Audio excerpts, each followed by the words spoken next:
Welcome to On Liberty by John Stuart Mill review. Today I'm going to go ahead and give you guys a review on why you should read On Liberty and how you should read it as well too, if you do choose to read it. Let's start this off. Now, firstly, let's go ahead and let me tell you why you should read On Liberty. On Liberty, other than the fact that it's one of the shortest books I found compared to every other book on my shelves here, other than these, it's a thought-provoking book as well too. It actually took me a few hours to read this short many pages, mainly because I want to go ahead and understand the whole concept graspingly as well too. It talks about utilitarianism, which Jeremy Bentham, John Stuart Mill's godfather, I believe he was his godfather. I may be wrong about this. Tell me in the comments below.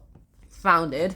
Anyways, the utilitarian Jeremy Bentham founded this utilitarianism, and he moved it on to his student, John Stuart Mill's father, James Mill. Now, James Mill had John Stuart Mill eventually, and he wants to go ahead and make John Stuart Mill, along with Jeremy Bentham, the most rational person on this planet as well too. And what does he mean by rational person? He basically means that he wants him to be John Stuart Mill to be able to calculate the most happiness in a group of people and how it can go ahead and affect them as well too. He wants to go ahead and make everyone go ahead and have a happier life. Also, probably in a constant fear of their organs being harvested, but sure, if it makes the most happiness out of most people, then it is a must in utilitarianism as well too. In a nutshell, utilitarianism is basically the pursuit of happiness. If let's say you read a book, why do you read the book? Because it's funny and you want to read it. Why is it funny? Why do you want to read it? It's because it's funny. Why is it funny? It's good. Why do you want to read a funny book? Mainly because I want to go ahead and have a happy life and have a happy feelings and happy emotions. And then, of course, you can easily say that with grades and approval from your parents or a good job. Why do you want that particular career? Why do you want good grades? Maybe you want affirmation of your intelligence. Why do you want affirmation of your intelligence? Mainly because it would make you happy. It would make you happy to go ahead and find out that you are smart, you are good, and you are one of the most awesome people on this planet. Wouldn't you want to know that? Of course you would. And of course, with all this, you can go ahead and figure out that maybe John Stuart Mill himself wasn't a utilitarianism as well too. He liked the principles, and in fact, by the age of 3, he was fluent in Greek. At the age of 8, he was learning algebra, as well as being acquainted with other academic subjects, which he all mastered by the age of 14 or 15. As well as by the age of 8, he was also acquainted with 6 of Plato's dialogues, as well as other Greek classical literature on philosophy. John Stuart Mill himself basically wants to go ahead and tell us that our principles and our morals are all wrong. Sometimes we shouldn't block other people's just because I don't like that, and not a lot of other people like it as well too, but are they harming you? No, if you just don't like it, it doesn't mean that they're going to kill you. Just because not liking it something doesn't mean that thing will kill you. In fact, the only way that you can go ahead and kill you is if it's physically harming you.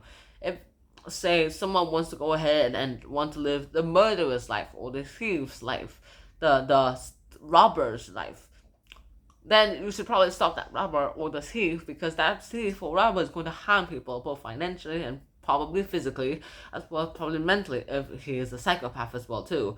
These principles and dilemmas go ahead and give us the ideas and how we should live our lives. Society and effects are all awesome and great, but the effect on society itself is pretty great as well too. If you somehow are able to calculate hedonic calculus in less than a few seconds, well, good job for you. But I don't think you can. You can't. No one can actually calculate that much, and crunch that many numbers in just a few seconds, and then decide who is supposed to be saved. In fact, there are some factors in hedonic calculus that can never be known on the run, on the go. Say you are supposed to say there are 3 people in the water. You're the only one in the boat.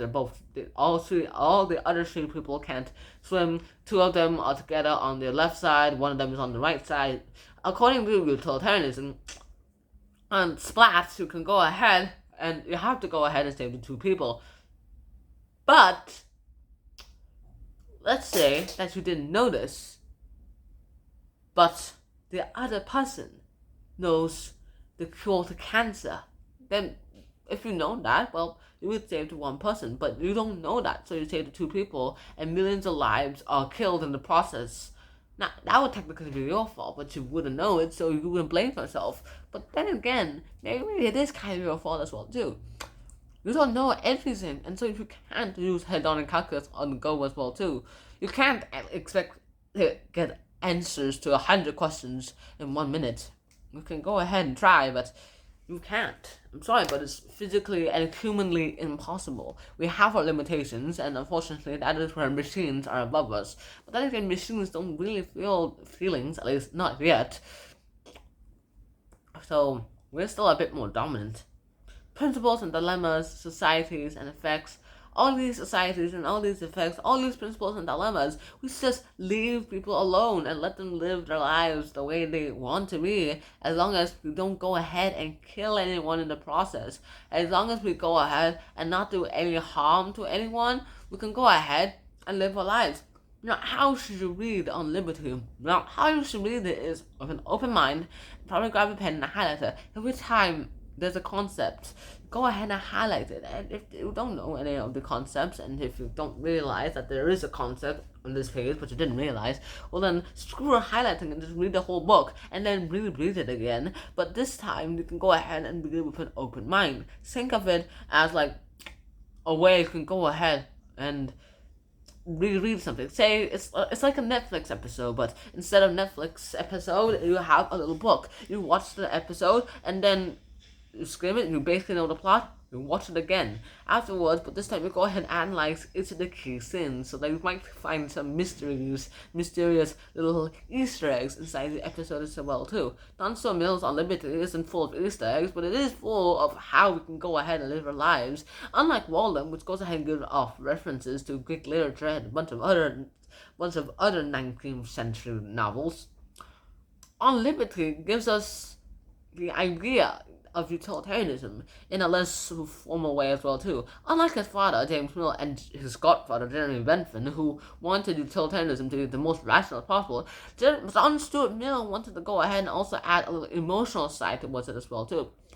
He realized that we can't know everything, but we also realize that the trying to pursuit of happiness, that is also the bonus. That is worth it. That is why we should go ahead and try out utilitarianism in society. Of course, I myself don't think utilitarianism is full. Complete utilitarianism won't be able to solve all society's problems. In fact, there will probably be additional problems as well as problems solved. But if we do try and probably mix it up with other philosophies, such as Plato's Republic, then we may actually be able to get one of the best societies in the world. A society, if you want a perfect society, you can't just go ahead and use one philosophical concept that suggests a perfect society. You have to combine a bunch of them together to go ahead and think of something that's way better than the original. And so, On Liberty, as well as other philosophical books and literature I have also read on this channel and made, if we somehow are able to combine all of them together, and future philosophical events that we will describe further and explore further on this channel, then we may be able to make a way to go ahead and make our lives better, more fuller, and probably a bit more meaningful, and probably a bit more happier. So I really hope you guys enjoyed this episode. I hope to see you guys soon. And so until next time, Snan out, peace. Bye bye. Oh, and Read On Liberty by John Stuart Mill. Bye.